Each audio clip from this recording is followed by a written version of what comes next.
수고하고 무거운 짐진 자들아 다 내게로 오라. 내가 너희를 쉬게 하리라. 자, 나에게로 오라. 누구를요? 수고하고 무거운 짐진 자들아.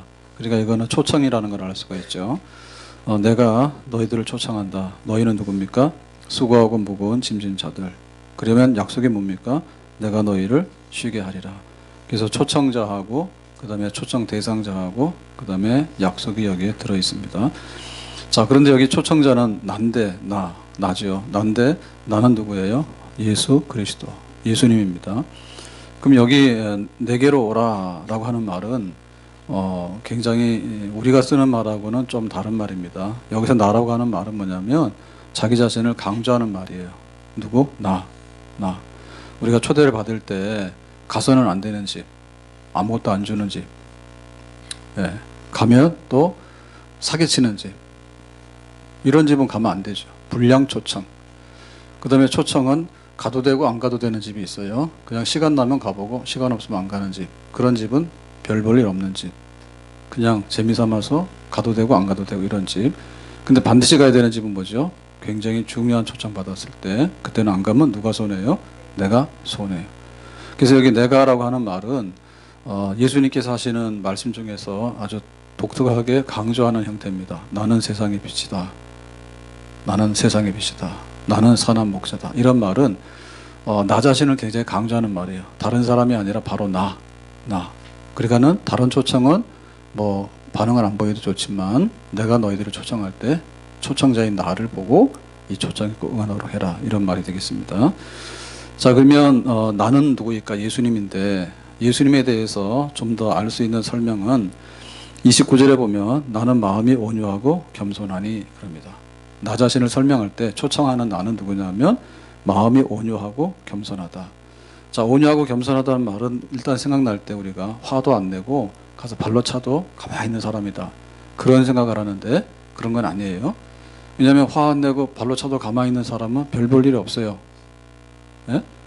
그런 게 아니고 여기서 말하는 마음이 온유와 겸손임이라고 하는 것은 훨씬 더 큰 어떤 그런 일을 말하는데 그것은 뭐냐면 다른 사람을 섬기고 다른 사람을 대신해서 죄값을 지불할 수 있는 것. 그거가 바로 온유하고 겸손입니다. 그러니까 예수님께서 십자가에서 죽으시는데 사실은 예수님으로 보면 책임이 하나도 없죠. 책임이 없죠. 그럴 때 하나님 아버지가 예수님에게 세상의 죄를 지고 모든 것을 다 감당해라 라고 했어요. 그럼 어떨까요? 자, 우리가 남을 위해서 질 수 있는 짐이 어디예요? 아이들을 위해서 참을 수 있는 한계가 어디예요? 아이들이 집에 있는 엄마 다이아 그 다음에 결혼 폐물 빼가지고 가서 여자친구한테 갖다 주면 참아 못 참아요. 그런 일 안 당해봤죠. 왜냐하면 집에 폐물이 없걸랑요. 우리가 참을 수 있는 게 남편이 뭔가 잘못했어. 외박했어. 얼마를 참아요? 그게 바로 그 말하는 온유하고 겸손을 의미하는 거예요. 내가 남을 섬기기 위해서 그리고 내가 다른 사람의 돈을 대신 집을 갚아주기 위해서. 근데 죄의 값은 사망이거든. 사망까지를 대신해 줄 수 있는가? 그러면 마음이 온유하고 겸손한 겁니다. 이건 예수님밖에 없어요. 하나님의 아들 예수님께서 인간으로 오셨을 때 그가 찔림은 우리의 허물을 인하며 그가 상함은 우리의 죄악을 인함이라. 그가 징계를 받음으로 우리가 평화를 누리고 그가 채찍에 맞음으로 우리가 나음을 입었도다. 예수님께서 순전히 우리가 감당하셔야 될 부분에 관해서 다 대신해서 아무 조건 없이 감당해 주신 거예요. 그러니까 마음이 온유하고 겸손하죠. 아멘. 그래서 이거를 실제적으로 보여주는 한 사건이 십자가에 죽는 사건이고 요거를 또 축소판으로 보여주는 사건이 마지막 식사 자리에서 예수님께서 제자들의 발을 씻기시는 사건이에요. 그 손님 대접에 있어서 그 손님의 발을 씻는 거는 그 당시 풍습이거든요. 왜냐하면 먼지 많이 묻으니까. 그리고 하나님 백성은 정결하고 깨끗해야 되니까. 그러면은 그 손님 왔을 때 그 발을 씻기는 일은 누가 하겠어요? 집에서 제일 허드렛 일 하는 종이 하겠죠. 하인이 하겠죠, 하인이. 근데 예수님께서 누구의 발을 씻었어요? 제자들의 발을 씻겼어. 뭐 때문에? 일부러. 내가 앞으로 십자가에서 죽는 사건은 무슨 뜻인지 하면 이런 뜻이야. 내가 너희들의 발을 씻을 거야. 내가 너희들의 죄를 위해서 종으로서 대신 죽어줄 거야. 그렇게 하신 거죠. 제자들의 발을 하나하나 씻다가 누구 앞에 와서 예수님께서 잠깐 멈췄습니까? 바로 가룟 유다겠죠. 왜냐하면 가룟 유다가 무슨 짓을 할지 예수님께서 다 아셨어. 좀 있으면 이 자리를 박차고 나가서 밀고 해서 돈 받고 예수님을 은 30에 파는 거예요. 그러니까 그걸 예수님께서 아시고 그래도 멈추지 않고 가룟 유다의 발을 씻기시죠. 아멘. 이렇게 할 정도 발을 씻기고 십자가에서 고난받고 대신해서 죽을 정도로 남을 위해서 줄 수 있는가. 그것이 바로 온유고 겸손인데 이거는 예수님밖에 없는 줄로 믿습니다. 한 아이가 학교 다니는 아이가 태어나기를 언창이로 태어났는데 그러다 보니까 자기 자신에게 만족하지 않고 또 남들에게 눈치도 보여요. 그래서 집에서 집에 방문하는 손님이 오면 부모님도 너는 방에 들어가 있고 나오지 말라 해요. 왜냐하면 뒤에 들리는 소리가 싫어서. 근데 어느 날 이 아이가 학교를 다니는데 이제 시험을 치게 됐습니다. 이제 뭐라고 하면 귀에다 대고 얘기를 하면 그거를 알아듣고 자기가 이제 표시하는 그런 건데 선생님이 자기 차례가 돼가지고 귀에다가 속삭였어. 근데 이 아이가 그 얘기를 듣고 너무나 깜짝 놀랐어. 그래서 아무 말도 하지 못하고 하염없이 눈물만 흘렸더라. 자, 도대체 선생님께서는 이 아이의 귀 속에다가 무슨 말씀을 속삭였길래 이 아이가 하염없이 눈물을 흘렸을까? 못 가요. 네가 내 딸이었으면 좋겠다. 선생님이 그런 말씀 하셨대. 그래서 자기는 이런 외모 때문에 항상 그런 걸 가지고 있었는데 선생님이 하시는 말씀이 네가 내 딸이었으면 좋겠다. 그러니까 이제 그 모든 게 눈 녹듯이 녹아내리는 거죠. 선생님 나를 사랑하시는구나? 그런 거. 그러니까 우리가 초청을 받을 때 예수님의 초청이 우리 마음을 감동시키는 거예요. 그래서 우리가 그 전도하는 게 굉장히 어렵죠. 왜냐하면 확률적으로 봐도 70% 80%안 믿잖아요. 그러니까 어렵긴 하죠. 왜냐하면 10명 하면 7사람은 뭐 아니요 이런 사람이 많잖아요. 예. 그렇기 때문에 그런데 또 한편 초청을 할 때 굉장히 고맙게 여기는 사람들도 있어요. 지난주에 방문하신 분들이 뭐 한 40명 넘는데 어쨌든 이렇게나 저렇게나 해서 카드 내신 분이 40명이 넘는데 그 중에 이제 보면 연연하고 좀 다른 게 개인이 초청해서 온 사람들도 많지만 그보다도 노방에서 무슨 전도해가지고 이렇게 해가지고 오신 분들이 꽤 돼요. 많아요. 옛날하고 확실히 달라요. 그래서 물어봤더니 개인으로 데리고 올 사람은 다 데리고 왔대. 그러니까 가서 좀 놀으라니까. 평상시에 안 놀아서 그래. 안 놀아서 그래. 가서 막 놀아야 돼. 망가지지 말고 우아하게 노세요. 그래야지 뭐 전도할 사람이지. 하여튼 전도할 사람이 없으니까 노방전도를 해가지고 가서 이제 이렇게 해서 왔다. 다행이죠. 근데 그 중에 보면 어떤 분들이 가면 욕하는 분들도 있죠. 가서 뭐 커피 마시라고 욕하고 사탕을 줘도 욕하고 어쨌든 꼴보기 싫은 겁니다. 예, 그런데 그 중에는 그런 분들도 있어요.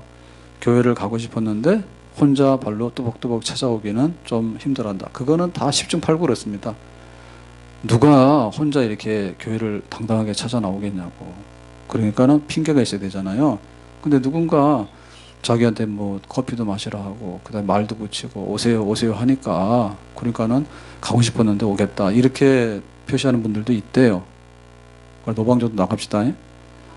요 다니는 분들 중에 교회를 오고 싶어도 요 교회 앞에 지나다니는 분들 중에도 자기 발로 올 수 있는 사람 잘 없어요. 왜냐면 간이 다 작아서. 교회는 하나님이 계시는 큰 집이잖아. 그러니까는 죄인들은 여기 잘 못 와요. 그러니까 딱 잡고서 끌고 들어와야지 겨우 들어온다고. 수준이 그밖에 안 돼. 근데 우리가 초청을 할 때 초청한 우리가 예수님이 너를 부른다 해서 초청했는데 예수님께서 오면 막 패버리고 예수님께서 오시면은 갔다가 무시하고 이러면은 가겠어 안 가겠어요? 안 가죠. 제가 어제 좀 병원에 갈 일이 있어가지고 그 병원에 들렀는데요. 그랬더니 동네 병원인데 이비인후과 피부과 갔는데 가는 김에 가자 해서 갔는데 사실 이비인후과 아픈 데도 없어. 근데 피부과 때문에 갔는데 이비인후과 같이 보기 때문에 옆방에서 그래서 이제 좀 약을 달라 해서 그랬더니 놀라는 게 그 의사 선생님이 바뀌었더라고. 그래서 지난번에 있는 의사 선생님 굉장히 좀 이렇게 편했거든요. 그래서 너무 말을 많이 해서 탈인데 어쨌든 간에 편해. 그냥 뭐 온갖 얘기 다 하고. 그래서 이제 콧물 좀 나오고 그러니까는 특별히 이제 문제 없을 때는 알러지를 하잖아요. 그러니까는 겨울 되고 그러면 그런 게 좀 있잖아요. 그러니까는 알러지 약을 이비인후과에서 처방해 주는데, 아이고 이거 다음에는 귀찮으니까 오지 마세요 해가지고 알러지 약통을 2통인가 통째로 원래 막 이렇게 며칠씩 해서 처방해 주고 그러잖아요. 근데 한 통만 하더라도 그게 굉장히 많은 거예요. 한 통이니까 한 통이 꽤 많은 건데 그거를 뭐 2통인가 하여튼 막 줬어요. 예. 달라 소리 안 해도. 예. 마음이 좋아서 그렇지 뭐 귀찮아서 그래요. 권사님 틀렸어. 마음이 좋아서 그렇지. 그 의사들의 고충이 있긴 한데요. 제가 가서 혼난 적이 있습니다. 그런 트라우마가 있어. 필리핀에 선교사님 옛날에 있어가지고 방문해서 간다고 갔는데 자기가 너무 이게 비염이랑 축농증이 있다고 그래서 안 되는 건데 약을 좀 가져갈까 얘기해가지고 내 것도 아니잖아요. 근데 가가지고 얘기했거든. 그거 좀 주면 안 되냐 그랬더니 얼마나 욕먹은지 몰라요. 막 대한민국의 그 의료법을 아냐고 하면서 막 일장 연설하면서 막 그래가지고 완전히 또 개인 얘기하면 소송 당하니까 내가 안 하겠습니다. 그래서 어떻게 그래가지고 막 한마디 했더니 아니 모르면 모른다고 그냥 좋게 봐주면 될 텐데 그 얘기했다고. 그래서 막 한 달치 약을 달랐다고 막 욕을 하는 거예요. 네, 그런 사람도 있습니다. 근데 그냥 막 그것까지 다 약까지 막 몇 통씩 2통씩도 주고 막 갔더니 없어. 어제 갔더니 그분이 바뀌었는지 임시로 휴가를 가서 대신 보는지 하여튼 간에 그래서 그거 하나 더 주면 안 되겠다 했다. 어제도 또 그런 소리 들었어요. 그 의료보험대로 하는 것이 막 이러면서 근데 다시 안 가요. 안 가려고 결심했어요. 초청하는 분이 온유 겸손해야 됩니다. 그럼 예수님께 와야 되는데 예수님께서 어떤 분이야 할 때 너무 인색하거나 아니면은 막 나한테 도움이 안 되면 넌 안 와도 돼 이러거나 이러면은 우리가 상처받아요. 근데 예수님은 죄인 중에 죄인이라도 예수님이 널 위해서 죽어줬다라고 하는 그런 분이기 때문에 예수님의 초청에서 혜택을 안 볼 사람이 아무도 없습니다. 그 초청 중에는 예수님 초청받는 게 최고의 초청이죠. 하나님의 아들이 우리를 부르신다 할 때 우리가 전달하서 그러세요. 예수님 너 초청하는데 너무 좋은 분이라고. 널 위해서 죽으신 분이라고. 네가 아무리 그런 게 못난 게 있더라도 다 그거를 감당할 수 있는 넓은 분이라고. 그 초청자를 분명히 전달할 수 있는 우리가 돼야 될 줄로 믿습니다. 자, 그러면 초청받는 우리는 누구냐? 28절에 말하죠. 28절에 수고하고 무거운 짐진 자들이다. 이게 바로 이제 초청 대상이에요. 그러면은 수고도 안 하고 짐도 없는 사람이 있으면 손 들어 보시라. 자, 말 뜻을 아시겠어요? 나는 수고도 없고 무거운 짐도 없다. 그러면은 초청 갈 이유가 없죠. 자, 그러면 여기 초청 대상자는 누구냐 할 때 수고하고라고 하는 말은 자기가 스스로 막 해가지고 피곤한 사람이에요. 자기가 일 벌려가지고 스스로 힘들어서 허우적거리는 사람들. 그래서 그러죠. 애 키우는데 힘들고 그 다음에 밤낮 없이 처자식 먹여 살리느라고 힘들고 그래서 항상 하는 말이 바쁘다고 바빠 죽겠다고 힘들어 죽겠다고 이런 종류의 사람들은 대부분 다 자기 스스로 힘들게 사는 사람들이에요. 어쨌든 간에 우리가 나는 좋은 집에 살아야 돼 혹은 내가 막 좀 돈을 많이 벌어야 되겠어 이러면은 그때부터 뭡니까? 수고하고 무거운 짐이 막 생기는 거죠. 그 공부하는 학생이 내가 공부 열심히 해서 어느 대학교를 가야 되겠어 아니면 나 어디 취직해야 되겠어 이렇게 되더라도 수고한 짐이 생기는 거죠. 그러니까 이 짐이 없는 사람은 인생 다 하산하는 사람이에요. 근데 절간에도요 욕심이 엄청 많아. 예? 욕심 부리지 말라고 부처님 말했는데 교회도 그렇지요. 그런데 절간에도 욕심이 엄청 많아가지고 얼마나 수고한지 몰라? 혼자 조용히 수도하면 될 텐데 그렇지가 않아요. 그렇지가 않아요. 그러니까는 수고를 하는데 우리가 얼마를 수고하냐 할 때 우리가 흔히 그런 말을 하잖아요. 다람쥐가 그 자기 쳇바퀴를 돈다고 요즘에는 자기가 안 도니까 누가 돕니까? 경주마가 돌죠. 예, 경주마가 말 1등 해라 해서 막 돌잖아요. 또 우리는 누구 돌아요? 우리는 뭐 연예인들 응원해서 돌고, 그 다음에 막 주식 사가지고 주식 투자해서 돌고 뺑뺑이 도는데 자기가 고생 사서 하는 거야, 다. 그런 종류의 고생이 없는 사람이 누가 있냐? 다 있다 이제. 수고한 짐이 다 있죠. 아멘. 그래서 늙는 거예요. 내 인생이 왜 이렇게 콩 늙어갈까 할 때 수고를 많이 해서 그래. 여기 길거리에서 노는 아이들 보세요. 4살짜리, 5살짜리들은 수고롭지가 않아. 주름살이 하나도 없어.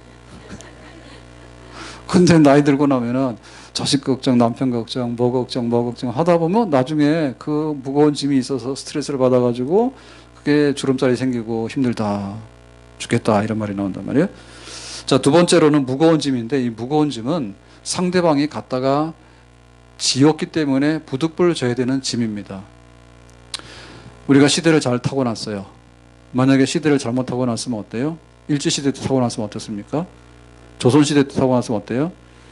이거는 완전히 뭐 자동차 한번 못 타보고 그냥 서울 한번 못 가보고 죽는 거죠.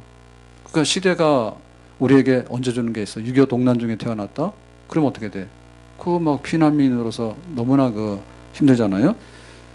그 심청이가 왜 몸을 던졌느냐? 아버지 눈뜨게 하려고 던진 거예요. 그런 류의 짐도 많아요. 예. 우리나라 한참 어려울 때, 뿌리고개 있을 때, 누나가, 딸이 이제 서울 와서 공장 가서 일하면 그 돈 가지고 고향에 있는 부모들 생활비 주고, 그 다음에 동생 공부시키고. 그렇게 할 때 그 짐은 누가 졌어요? 가족을 위해서 누군가 진 거예요. 누군가 진 거예요. 군인들이 왜 힘들어? 군인들이 가서 나라를 지켜야 되니까. 나라를 지켜야 되니까 군인들이 힘든 거야. 그 짐을 지는 거야. 그러니까 자의적으로 지는 짐, 내가 알아서 지는 짐과 타의적으로 지는 짐이 있다. 그냥 타의적으로. 요셉이 노예가 됐습니다. 노예로 팔려갔잖아요. 왜 그랬어요? 형들이 동생 미워해서 팔아먹었어요. 은이십에. 그러니까 노예살이를 하게 된 거야. 그런 종류의 짐을 우리가 다 지고 있는 거예요. 아멘. 자, 이런 사람들에게 예수님께서 너희들은 나에게 와야 돼 라고 하니까 우리는 그것을 받아들여야 됩니다. 아멘. 죄의 짐이 무겁고 세상살이의 짐이 너무 무거운 거예요. 혼란과 공고와 핍박과 기근과 적신과 위험과 칼, 도살할 양과 같이. 도살장으로 가는 양은 들어가면 죽지 않습니까? 근데 여긴 지금 도살장으로 가고 있잖아요. 그러니까 우리는 사망을 향해서 우리의 수고와 슬픔을 향해서 가고 있는 그런 우리 삶의 환경들을 보면서 예수 그리스도가 우리를, 야, 너희들 그대로 있으면 안 돼. 너무 힘들고 무겁잖아. 죄의 짐. 죄로 인해서 싹슨 사망이거든요. 그러니까 내가 온유하고 겸손하니 너희들을 대신하겠다 했으니 나에게로 오라 할 때 우리는 예수님의 음성을 들어야 될 줄로 믿습니다. 이 세상에 근심된 일이 많고 참 평안을 몰랐구나. 이 세상에 곤고한 일이 많고 참 쉬는 날 없었구나. 우리가 죽을 일, 근심된 일, 공고한 일, 이런 게 쌓여있는 게 세상이에요. 그러니까 초청자의 품 안으로 가야 됩니다. 아멘. 그러면 수고하고 무거운 사람 있느냐? 이거 아닌 사람들도 있어요. 설령 아무것도 없으십시오. 죽은 탤런트가 누구예요? 김주혁이. 예, 유명한 분이에요. 예, 사고로 죽었어. 그러면은 뭐 인기도 있겠다, 돈도 있겠다. 아직 결혼 안 했다며. 나이는 있는데 결혼하겠다 했다며. 아직 안 했죠. 결혼할 사람이 있다며. 예, 그러니까 다 가졌는데 왜 그럴까? 그러니까 이런 것도 있지만은 사실은 내가 설령 다 가졌다 치더라도 나에게 아직도 무거운 짐이 있는 그런 게 있어요. 이게 솔로몬의 유형입니다. 자, 솔로몬은 왕으로서 안 가진 게 없어. 부귀영화 모든 걸 다 가졌어. 근데 솔로몬 할 때 뭐라 했어요? 헛되도 다 바람을 잡는 것처럼 헛되도 됐죠. 그러니까 솔로몬이 돈이 있어도 돈 가지고 안 되는 게 있는 거야. 돈 가지고 안 되는 게 있는 거야. 그리고 자기가 처와첩이 1000명이야. 그래도 안 돼. 처와첩이 1000명인데도 그래도 안 돼. 솔로몬 공부를 많이 했어요. 공부를 많이 해가지고 잠언을 썼다라는 얘기는 철학자, 지혜자란 얘기예요. 그리고 솔로몬 뭐예요? 자연과학도 많이 알았어요. 그래가지고 굉장히 명석하고 그런 사람이에요. 그런데 그래도 마음속에는 뭐냐면, 아, 이게 아닌데 어디로 가야 되지? 누가 나 초청해 주지 않을까? 이게 있는 거예요. 솔로몬도. 이런 유형의 것도 있어요. 그러니까 돈도 가졌고 공부도 많이 했고 얼굴도 예쁘고 뭐 다 가지고 있지만 그러나 만족 속에 뭐냐면 누가 나 좀 불러서 내가 가서 좀 거기서 쉴 수 있고 내가 좀 좋은 거 누가 그걸 나에게 제공해 줄까? 이런 사람들이 전부 다입니다. 아멘. 그 마광수 교수라고 얼마 전에 돌아가셨잖아요. 그분이 뭐 국문학을 했고 또 소설가이기도 하고 해가지고 했는데 하여튼간에 인생이 꼬였어. 인생이 꼬여가지고 아시죠? 뭐 즐거운 사랑과 뭐 그 써가지고 그게 문학 작품이 아니라 뭐 외설이고 음란이다 뭐 이래가지고 뭐 교수에서도 뭐 징계 받았다가 풀렸다 했는데 하여튼간에 혼자 자살해 죽었다. 나중에 결혼했다 이혼하고. 그러니까는 지식인이잖아. 지식인이고 뭐 가졌잖아. 근데도 뭐 자기 작품이 인정을 못 되든지 인정 못 받을 작품인지 하여튼간에 뭐 그렇게 돼버린 거예요, 그죠? 그래가지고는 사람들한테 항상 이런 거 있고 하다가 얼마 전에 혼자 자살해 죽어버렸다고. 그러니까 예수님의 초청을 받았어야 되는데. 예? 그러니까는 우리가 가졌고 뭐 있는 사람이기 때문에 쫄면 안 돼요. 별거 없어요. 그러니까 사람들이 그러잖아. 유명한 연예인들 보세요. 세계적으로 유명한 연예인들 보면 다 그래. 막 다 사생활이 엉망이고요. 그럴 수밖에 없는 거예요. 골프 잘했던 우즈? 우즈 맞아요? 거기도 부인이랑 이혼하고 뭐 지금은 잘 병나고 뭐 골프도 잘 못 치죠. 다 망가졌어. 적당히 했으면 되잖아. 근데 안 되는 거야. 돈도 뭐 명예도 부인도 뭐 다 한대. 하나 안 되는 거야. 그래가지고는 한둘이 아닙니다. 그런 사람이. 그래서 예수님의 초청 대상에 그런 사람들도 다 들어갑니다. 우리가 가가지고 아 너는 완전하기 때문에 뭐 필요가 없겠다 그런 게 아니라 다 그렇단 말이에요. 그 다음에 이제 그 종교적인 짐이 있는데요. 종교적인 짐. 그러니까 어떤 종교가 가지고 있는 그 굴레 때문에 거기서 신음하는 사람들이 많아요. 그러니까 거기서 빠져나와야 됩니다. 자, 예를 들면은 그 바리새인들은 보면 이랬거든요. 예수님께서 38년 된 병자를 고치니까 눈이 동그래 가지고 달려와 가지고 항의했어요. 왜 안식일 날 이 사람을 고쳤냐 그거예요. 그러니까 이 사람들은 종자가 다릅니다, 우리하고. 그리고 소경의 눈을 뜨게 했습니다. 날 때부터 소경된 사람의 눈을 뜨게 했어. 그랬더니 또 와가지고 눈이 동그래가지고 왜 안식일 날 소경의 눈을 뜨게 했냐고요. 이 사람들은 안식일에 미친 사람이야. 안식일 규정이 있는데 안식일 일하면 안 되는 거야. 그러니까는 38년 된 병자를 들것에다 실어가지고 옮겼잖아요. 예? 너 가라 해가지고 들것을 들고 가라 하니까 그 사람 고침받고 나서 그게 못마땅한 거야. 안식일 날 들것 들었다고. 예? 안식일 날 응급환자가 아니면은 그 노동을 하면 안 돼.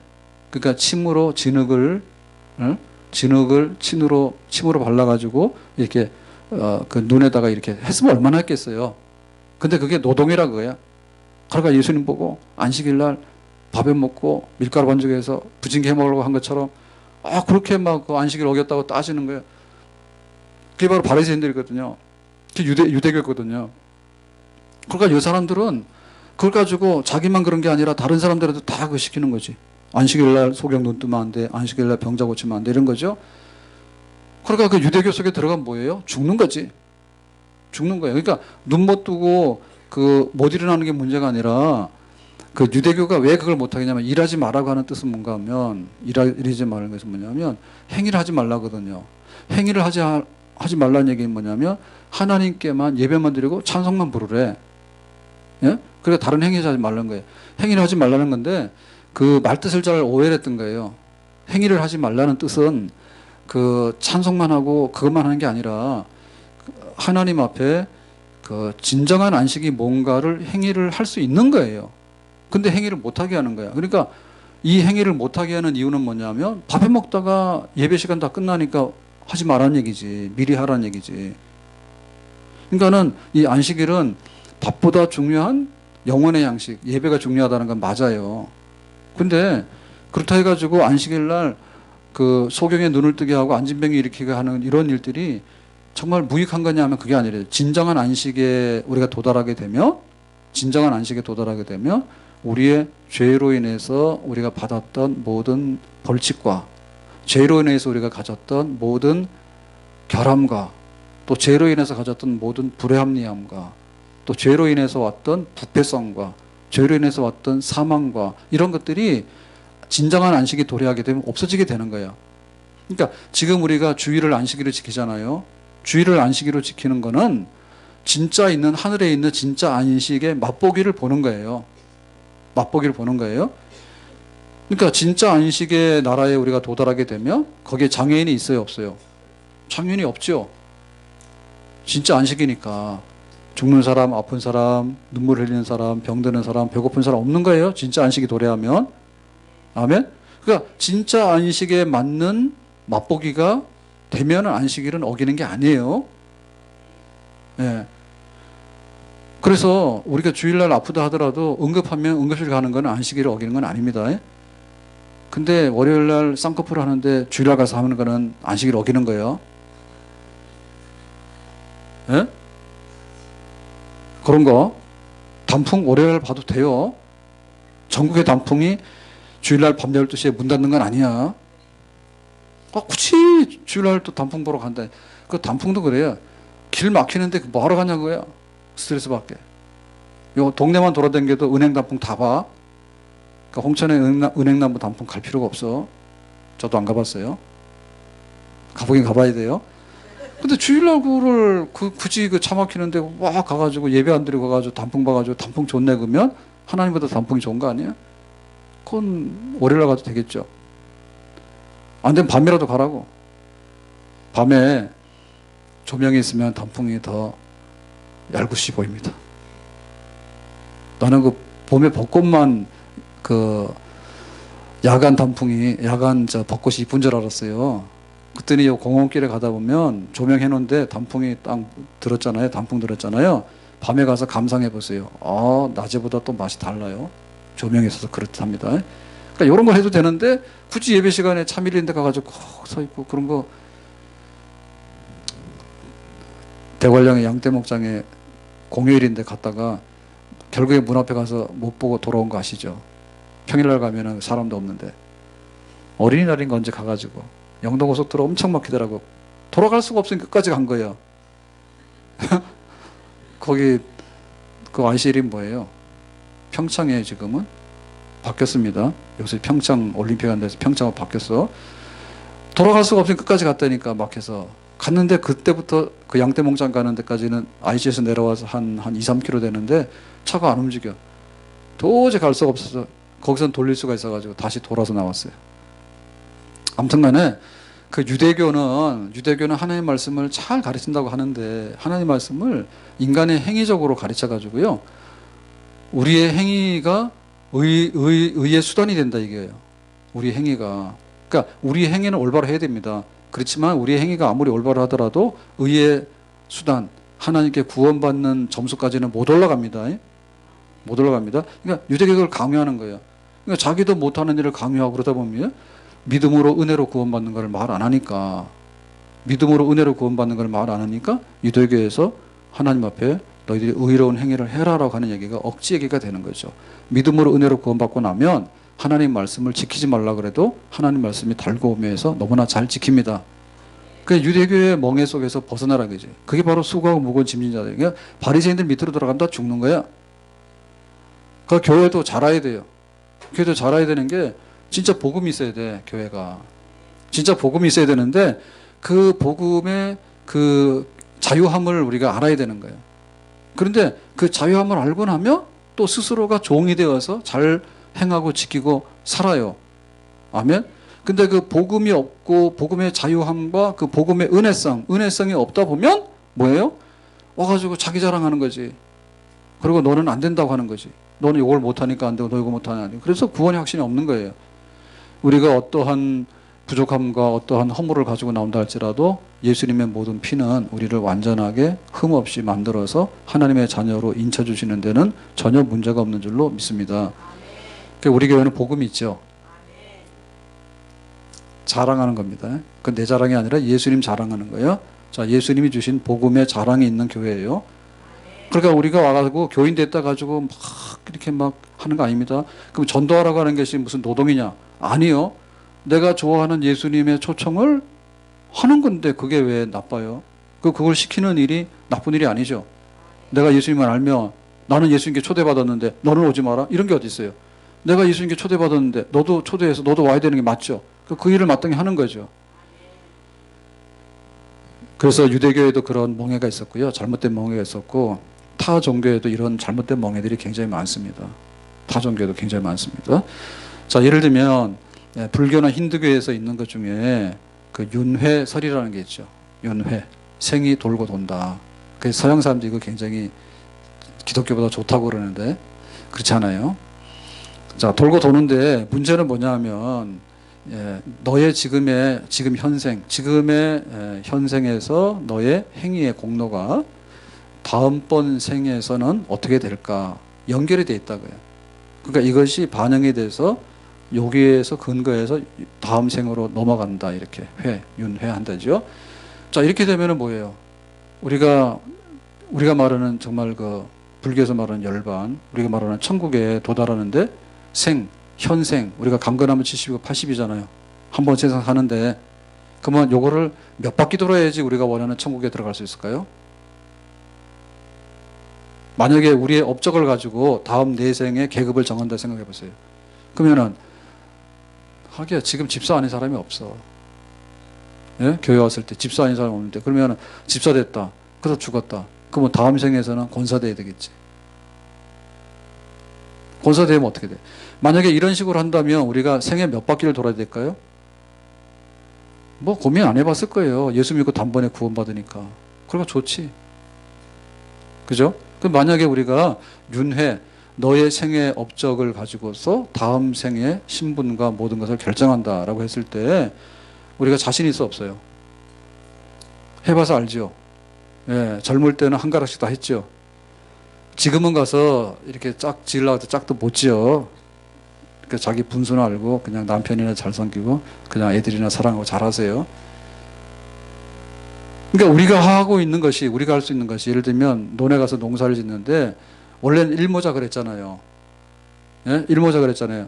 집적에서 벼씨를 뿌리면 일모작밖에 못합니다. 우리나라 기원에 우리 기원에 아열대가 아니기 때문에 열대가 아니기 때문에 그러면은 겨우 하는 게 뭐야? 이모작이에요. 모종을 해가지고 모를 키워가지고 이양해가지고 가서 모내기를 하면 보리하고 나서 이제 이모작 겨우 하죠. 그럼 만약에 우리가 3모작, 4모작, 5모작 한다면 어떻게 되겠어? 많이 하겠지. 그러니까 우리 인생이 그렇게 넉넉하지 않다니까. 우리 인생이 이렇게 넉넉하지 않아요. 그렇기 때문에 만약에 윤회설을 믿는다 그러면 자, 교회가 왔는데 윤회설을 믿어. 그러니까 우리가 지금 집사했는데 다음 세상에는 권사되고 그 다음 세상에는 뭐가 되고 그러다가 좀 잘못하면 다시 평신도로 강등하고 자, 이런 식으로 하면 우리가 몇 바퀴를 돌아야 될까? 구원받는데? 모르지 그거는. 그걸 어떻게 알아? 모르지. 근데 그러한 그 종교의 그 체계 속에 들어가 있는 사람은 그냥 그렇게 받아들이는 거예요. 어려서부터 숙명적으로. 그러니까 그걸 좋다고 믿어. 그러면 스님이 안 듣다 봐요. 스님하고 저하고 보면 누가 더 잘 보여요? 좋게 보여요? 왜 김에 가서 답을 안 해요? 제가 스님처럼 보여요? 예? 딴 생각하는 것 같아. 제가 오대산에 가서 오대산에 그 월장사 있잖아요. 밑에 큰 절이 월장사죠 아마. 월장사 있는데 그 절마다 다 밑에 있는 부석절이 많잖아요. 그 위에 올라가면 상원사라 있죠, 그죠? 상원사의 종이 보물 몇 호랍니다. 네, 상원사의 종이. 근데 제가 한 번에 가면 막 이렇게 해질 때까지 저는 무조건 도는 거예요. 근데 그걸 되게 싫어해. 그래서 나가는 되게 시험 받았어요.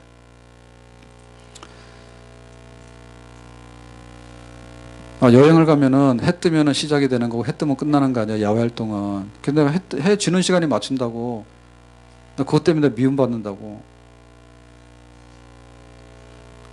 해지기 전까지 다닌다 그 말이에요. 그러니까 나를 미워한다고. 그래서 내가 어디 가면 딱 제가 저보고 차 타잖아요. 내 차를 타서 태워주잖아요. 그러면 꼭 가서 욕해요. 목사님 운전 난폭하다고 안 태워줘. 그 다음에 여행 가자고 하면 이제 짜가지고 이렇게 가잖아요. 그러면 힘들다고 안 가도 또 액수. 네, 두 가지를 안 해야 되는 거예요. 네, 착해서 차 태워줬더니 난폭 운전자. 그 다음에 또 여행 잘 데리고 다녔더니 힘들게 하는 사람. 두 가지 듣기 싫은 소리. 그럴 수밖에 없죠. 봄에는 해가 길어지거든요. 여름은 8시 돼도 해가 있어요. 근데 가을만 하더라도 지금 6시 되면 거의 해질 거예요. 좀 있으면 동지 되면은 5시도 해집니다. 그 바깥 시간은 거기에 정해진 거야. 근데 오늘, 그러니까 항상 그런 거지. 만약에 이제 여름에 갔으면 8시라도 상원사가 훤한 거고, 겨울에 가면은 벌써 4시 반이면 어둑어둑한 거야. 그래가지고 그 정도는 아닌데, 뭐 봄이나 가을쯤은 갔겠지. 갔는데 해는 안 지는데 분위기는 좀 안 좋아. 해가 질 분위기가 좀 된 것 같죠. 항상 무리해서 다니니까, 해지기 땅 하기 전까지 다니니까. 그 종을 치는데 그 스님들이 당번장에서 종 치는가 봐. 옛날에 교회도 그랬어요. 교회도 새벽에 종을 쳐야 돼, 직접. 네. 그러니까 종 치는데 거기다 그 도 닦는 겁니다. 거기다 있겠죠. 무슨 뜻이 있겠지. 그럼 언제 득도하냐 그거야. 종 치면서. 세상을 향해서. 네, 보니까 젊은 사람이 저래가지고 언제 내가 도가 통할까. 참 안 될 것 같더라고요. 그래서 나는 절간에 가서 저거 종치면서 도 닦으라고 하면 내 성질이 아니라 가만 생각해보면 그렇잖아. 거기서 종 두드려가지고 거기서 도가 나올까? 도가 안 나올 것 같은데 아무리 봐도. 네. 절 가고 싶은 사람은 절로 가세요. 가서 계속 종을 치면서 내가 득도할까? 한번 해보세요. 아마도 죽기 전까지는 잘 안 될 줄로 압니다. 가실 분 가세요. 새벽기도 진짜 안 나와요. 요즘 날도 좋고 춥지도 않고 해들 직지는데 왜 이렇게 새벽에 안 나오십니까? 기도할 게 없습니까? 그러면은 절간으로 보내서 예불을 하세요. 거기는 3신 줄로 알고 있습니다. 우리 5인데. 그러니까 그 종교적인 행위에 우리가 어떤 그 무거운 짐을 지게 되는데, 그게 우리가 배고픈 거, 병나는 거, 혹은 세상에 헛되고 헛돼 이런 거보다도 더 심각한 거예요. 본질적으로 이게 무거운 짐이에요. 지고 있는. 무신론자들도 짐을 지고 사는데 얼마나 힘들겠습니까? 세상에 아무것도 없다라고 하는데, 그러면 너 왜 사냐 할 때 목적이 성립이 안 되는 거예요. 나 하나님 없이 산다 하잖아요. 그러면 겨우 처자식 위해서 사는 거예요. 나 같으면 안 살아. 처자식만을 위해서 살면은 그 사람 인생이 뭐가 됩니까? 그러니까 사람들이 이런 사진 있잖아요. 사진 해가지고 직장에다 이런 거 다 갖다 놨다고. 내 가족들 위해서 한다고. 근데 그거는 내가 목적하는 데 있어서 대의와 소의가 있는데 소의에 속하는 거지. 처자식 먹여 살리고 가족을 꾸려가는 거는 굉장히 중요한 의무예요. 근데 그것은 전부 다는 아니에요. 그러면은 애국자는 누가 하냐고. 군대는 누가 가냐고. 그리고 인생의 목적이 겨우 처자식을 위한 거면은 진짜 처자식 아닌 도 닦으러 가는 게 낫지. 출가해서 처자식 말고 뭐 다른 게 있을까. 그죠? 그러니까 무신론도 사실 이게 억지입니다. 아무것도 없는데 내가 그 길을 간다고 하는 것처럼 그런 게 어디 있어요? 네? 그리고 탐험하고 하는 사람들은요, 나름대로 다 콜럼버스가 배를 타고 먼 바다를 항해해 나간 거는 신대륙을 발견하기 위해서 목숨을 건 거지, 아무것도 없는데 목숨을 건 건 아니에요. 그러니까 아무것도 없다, 나는 하나님 없다라고 하는 사람이 망망대해를 아무것도 없는데 간다, 이런 뜻이거든요. 그러니까 그 무거운 짐을 진 거예요, 그 사람들.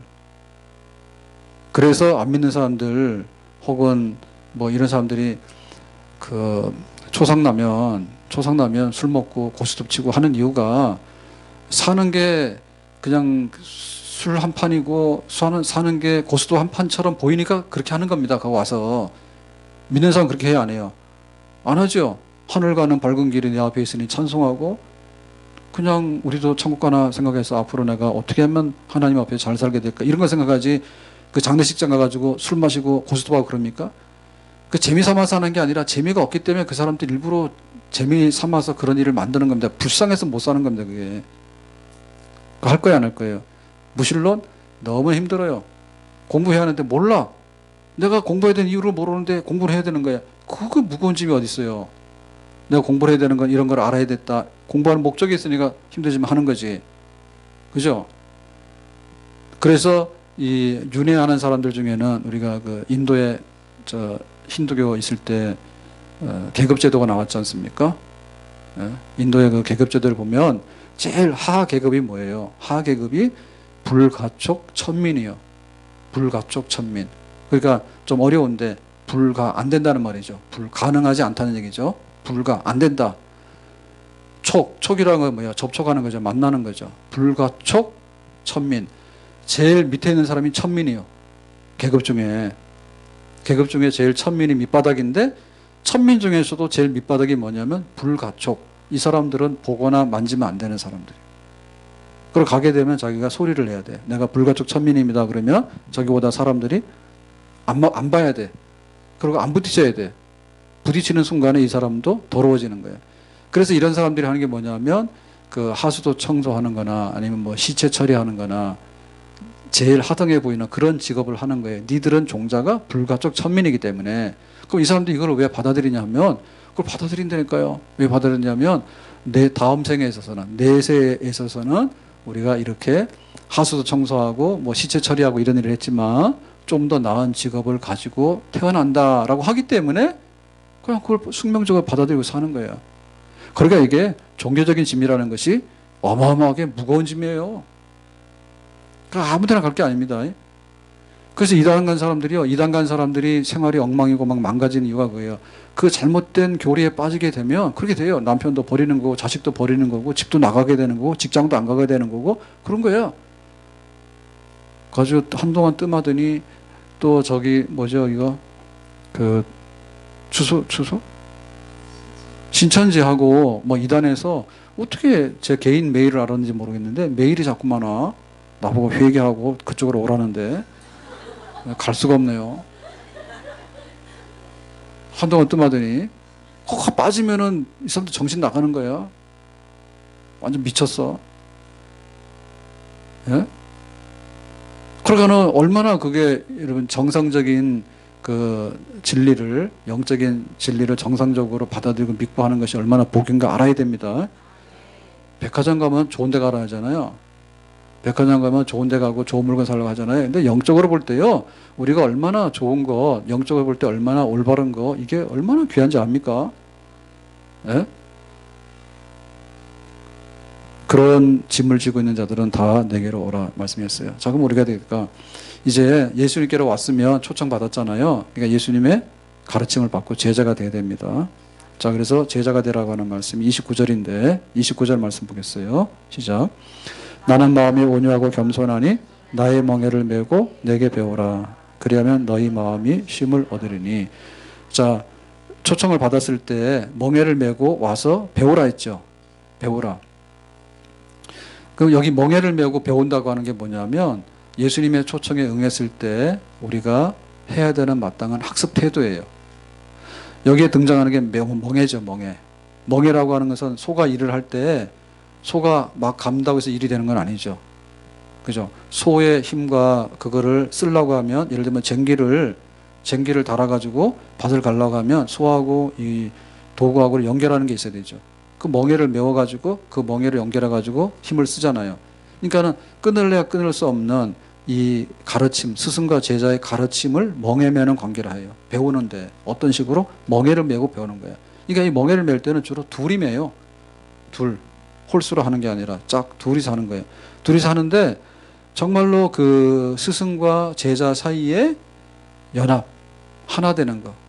그런 거를 가지고 멍에를 메고 예수님을 배우는 겁니다. 그러면 예수님의 멍에는 뭘까? 예수님의 멍에는 뭐냐면 가볍고 쉬운 거예요. 특징이. 왜 가볍고 쉽냐 하면 바리새인들이 그랬죠. 바리새인들은 행위를 하라고 하는 게 너무 많은데 행위를 할 수도 없는 거예요. 근데 예수님께서는 뭐예요? 복음으로. 너희들이 오직 은혜로 믿음으로 죄 사함 받고 구원받는다 이렇게 말씀하셨죠. 그리고 바리새인들은 자기들이 지키지 못하는 것도 사람들한테 지키라고 그래. 그럼 사람들이 지킬 수가 없잖아요. 근데 예수님께서는 뭐예요? 우리 수준에 맞게 정말로 지킬 수 있을 뿐만 아니라 예수님을 보면 바리새인들은 외식하는 사람이라고 그래 손가락질 하잖아. 근데 예수님을 보면 예수님은 모범적으로 십자가에 죽기까지 하시고 그게 보이죠. 그러니까 예수님과 멍에를 매는데 우리가 불만이 없고 그 멍에를 매게 되면 우리는 함께 멍에를 매는데 그 멍에는 우리가 지고 갈 만한 그런 멍에가 된다. 가볍고 쉽다 얘기죠. 그래서 가볍고 쉽다라고 하는 얘기는 뭐냐면 이런 겁니다. 자, 우리가 그 성경을 이렇게 보게 되면 이 성경을 통해서 예수님의 가르침과 뜻을 우리가 쉽게 알 수가 있죠. 성경을 통해서. 만약에 성경 안 줬으면 어떻게 돼요? 예수님을 알 수가 없죠. 없죠. 그리고 기도를 하는데 예수님께서 가르쳤어. 하늘에 계신 우리 아버지요, 일용할 양식을 주시고, 이렇게 기도를 가르쳤어. 그러니까 우리가 그 기도를 하나님께 예수님의 이름으로 가르친 대로 드리면 되죠. 근데 만약에 우리가 그 기도를 안 배웠으면 어떻게 돼요? 너무나 기도가 어렵죠. 기도는 하긴 하지만 기도의 대상이 누군지도 모르고 기도해야 되는데 어떤 내용으로 기도해야 되는가 모르잖아요. 그러니까 다른 안 믿는 사람들, 이런 타종교에 있는 사람들 보면 기도가 엉망입니다. 예, 기도의 대상과 기도하는 방법과 기도의 내용들이 일목요연하게 딱 나와 있는 게 바로 예수님의 가르침이에요. 그리고 우리가 죄를 지면 어떻게 됩니까? 죄를 지면 우리는 죄값을 갚으려고 애를 쓰는 게 아니죠. 죄를 회개함으로 인해서 죄를 사함받고 그 다음에 가서 행동하면 되죠. 근데 만약에 죄를 지면 일단 죄값부터 바꿔봐라 그러면 우리는 뭐예요? 평생에 죄값도 다 못 받고 죽어버려. 근데 예수님께 뭐예요? 내가 대신 갚았다. 그러니까 네가 앞으로는 죄 짓지 말고 이렇게 살아달라 하니까 우리는 죄에서 빠져나오는데 길이 있고 쉽지요. 아멘. 천국에 가는데도 어떻습니까? 나는 길이요 그랬잖아요. 그러니까 내가 먼저 갈 테니까 걱정하지 말고 나 따라오라 했잖아, 예수님께서는. 근데 그걸 안 가르치시면 어떻습니까? 헤매죠. 천국이 있는지, 천국 어떻게 하는지 모를 거 아니에요. 근데 예수님께서는 내가 먼저 간다. 내가 아버지 우편에 앉을 테니까 너희들도 나를 믿고 와라 했죠. 그러니까 예배 드리는 거, 기도하는 거, 말씀을 보는 거, 그 다음에 천국 가는 거, 죄사함 받는 거, 이 모든 것들이 예수님 안에 있을 때 쉽다. 내가 너희에게 주는 멍에는, 나와 함께 져야 되는 멍에는 쉬운 거다. 아멘. 그래서 우리가 예수님을 이렇게 배워나가는 겁니다. 초청받고 와서. 예수님을 나의 구주로 영접해서 이렇게 예수님을 따라 살게 되면, 여러분 신앙생활이 어렵습니까? 예수님을 진짜 알면 신앙생활 어려울 수가 없어요. 예. 내 마음대로 하는 건 아니지만 멍에를 맸어요. 멍에를 맸는데 멍에를 매더라도 멍에를 매는 파트너가 누군가에 따라서 그것이 쉬울 수도 있고 어려울 수도 있는 거예요. 부부간에 한마음 한뜻이 되면 결혼 생활이 어때요? 쉽죠? 혼자 사는 것처럼 내 마음대로 하는 건 아니지만 맞춰서 살아가는데 문제가 없죠? 아멘?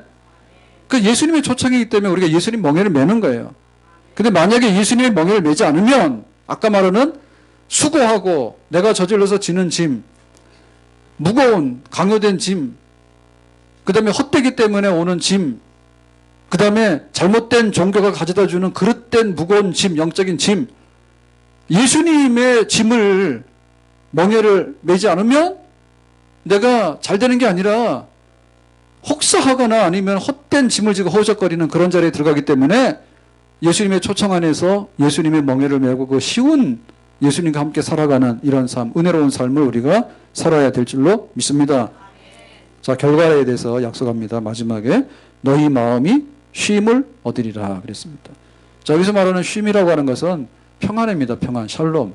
그러니까 평안이라는 것은 내 마음이 만족할 뿐만 아니라 나는 즐겁고 내가 진정한 휴식을 얻게 되고 내 모든 삶이 온전하게 치유되는 그런 마음의 쉼을 얻게 된다 이 얘기죠.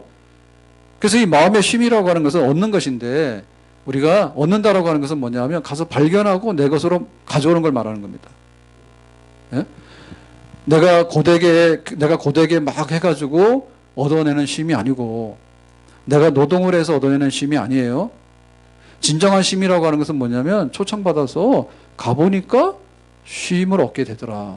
그런 겁니다. 그래서 잘못 초청받아서 큰일 나죠. 왜냐하면 잘못된 초청에 가게 되면 이런 거죠. 다단계 이런 데 걸려들면 끝이 안 좋습니다. 예, 처음에는 괜찮은 것 같습니다. 근데 가서 앉아있으면 앉아있을수록 뭐냐면 수렁에 빠진 느낌 들어요. 그래서 야 네가 이렇게 하면 잘 되지만 잘 된다는 얘기가 뭐냐면 네가 하면 잘 된다는 거야. 그래서 해보면 내가 안 되는 거야. 그러니까 결과는 또 수렁에 빠지는 거야. 그거는 쉼을 자기 노동으로 만들어내는 건데 자기 노동으로 만드는 쉼이라고 하는 것은요 진정한 쉼에 도달하지 못해요.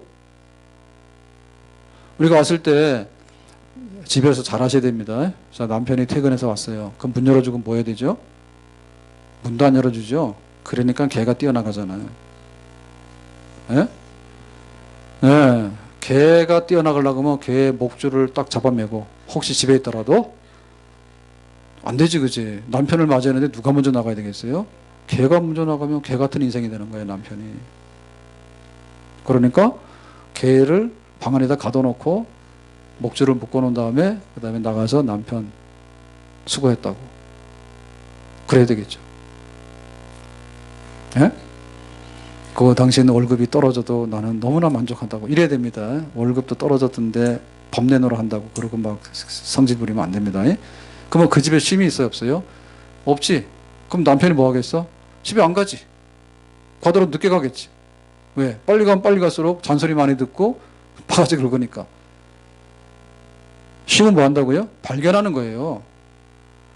예? 남편이 월급을 너무 많이 갖다 주고 뭐 선물을 막 가지고 가면 막 문 열어주고 그렇게 하는 게 아니지. 빈손으로 오더라도 환영해야 되지. 아셨어요? 오늘 가서 그렇게 하세요. 남편한테 그러세요. 오늘 퇴근할 때는 빈손으로 와라. 예? 빈손으로 와라. 그러면 내가 엄청나게 잔치해 줄 거다. 이런 식으로 해야 됩니다. 그래서 남편이 힘을얻잖아. 힘을얻으면 뭐예요? 힘내가지고 다음날 가서 잘하겠지. 근데 집에 오면은 월급 이거 가지고 어떻게 사냐 그러지. 나오진 않고 개 많아서 꼬리를 흔들지. 밥 달라고 하면 밥은 왜 안 먹고 들어왔냐고 야단하지. 그렇게 결국엔 뭐예요? 집 나가서 돌아다니다가 객사하고 말지. 쉼을 얻는 거라니까. 그러니까 예수님께로 오면 예수님이 다 만들어 놔가지고 그게 동참하게 되는 겁니다. 아멘. 그리고 이 쉼이라고 하는 것은 초월적이라 했어. 그러니까 우리가 반드시 물질적으로만 환산할 수 없는 거예요. 우리가 여행을 왜 하느냐면 여행을 해서 저기 호텔 가서 잠을 자고 오면 자기 집이 편하다는 걸 느껴요. 그러면 호텔 방하고 자기 방하고 어디가 더 화려해? 당연히 호텔 방이 화려하지. 편하기는 어디가 편해? 집이 편하지. 아셨네?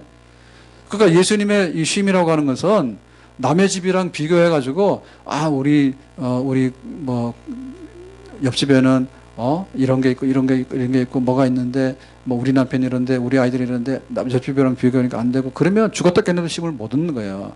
그럼에도 불구하고 얻는 초월적인 쉼입니다. 하박국이겠죠. 외양간에 소가 없어도 무화과 나무가 없어도 기뻐하고 즐거워하리라 했잖아요. 사도 바울은 감옥에 가서 더 터졌어. 빌립보 감옥에서. 근데 일어나서 찬송하고 기뻐했죠. 아멘. 그런 쉼이 있습니다. 예수님 안에서. 그래서 교회 올 때 피곤한 내색하고 오시면 안 돼. 그건 은혜 없다는 뜻이요. 은혜 없다는 뜻이요. 은혜가 없으니까 그렇게 오는 거예요. 은혜가 없으니까. 와가지고도 뭐냐면 꼭 그런 거 찾는 거예요. 아이고 우리 집 밥보다 못하네. 국수 맛있기만 맛있더라. 근데 양념장을 좀 더 다시 잘해주시면 진짜 더 맛있지. 근데 어쨌든 간에 와가지고 이거 먹고 뭐 힘이 나냐고. 그 은혜가 없으니까 그런 거 보이는 겁니다. 은혜가 없으니까. 근데 전부 다 뭐냐면 물질적이고 돈적인 거예요. 비교할 때도. 예?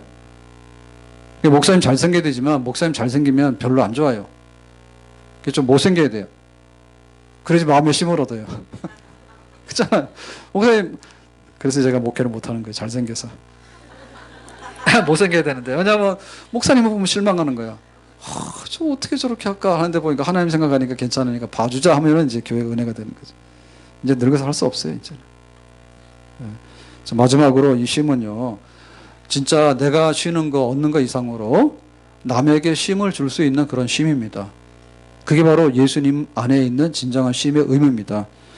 내가 병이 났잖아요. 병이 났는데 위로받고 고쳤잖아요. 그러면 어떻게 됩니까? 병나고 힘들어하는 사람들 찾아가서 기도해주고 괜찮다고 위로할 수 있는 거예요. 그게 진짜 쉼이에요. 내가 돈 없잖아요. 근데 돈이 없어도 행복하게 살 수 있는 마음이 있는 거예요, 나에게. 그러니까 너에게 돈만이 원수가 아니라고. 네 마음의 행복을 느끼지 못하는 네 마음이 문제라고. 그걸 우리가 충분히 가서 쉼을 줄 수 있는 겁니다. 아멘. 이 세상 잠깐이에요. 그러니까 뭐 누가 죽었다 이러는데 그게 남의 일이 아니에요. 그러니까 우리가 하루하루 있는 자리에서 만족하고 최상으로서 감사하고 기쁨으로 살아가야 될 줄로 믿습니다. 그런 쉼이 있는 거예요. 남에게 줄 수 있는 쉼이 예수님 안에서 있는 겁니다. 아멘. 오늘 말씀 맺겠습니다. 우리가 예수를 믿어라 초청을 받았어요. 내가 예수 믿어서 예수님의 제자가 되고 그리스도인이 됐어요. 그리고 또 다른 사람들을 초청해서 쉼의 자리로 초대하는 것. 그것이 우리들의 삶이고 우리들이 해야 될 사명인 줄로 믿습니다. 기도합시다.